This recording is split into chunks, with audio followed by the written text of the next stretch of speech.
So I'm walking around Munich. I'm actually walking from kind of the main Marienplatz, sort of the tourist center, to the World War Museum, because of course I am.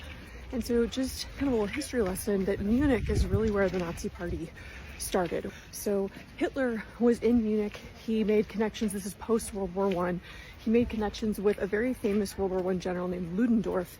And they basically took what was another kind of small conservative party. They renamed it the NSDAP, which, National Socialist, blah, blah, blah, which we of course know as the Nazi Party. And it's here that they attempted to stage their coup, their rise to power. They were inspired by Mussolini, who'd taken power a year earlier. In November of 1923, they staged what's now known as the beer hall putsch. Basically, the beer halls, the public halls, whatever, is where you would go and get a crowd and speak to them, right? And so at a beer hall the night before, they kind of was getting the crowd riled up, and they said, tomorrow we're going to march down to kind of the center of town and we're going to take over basically City Hall.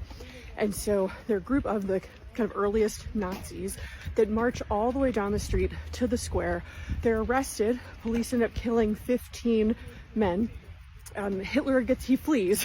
Hitler runs away, he flees, he gets caught, he gets thrown in prison.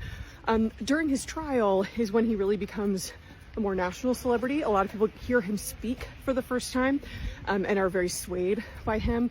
He goes into prison for less than a year, and this is where he writes Mein Kampf. And Mein Kampf, the original, was dedicated to the 15 early members of the Nazi Party who died during the beer hall putsch.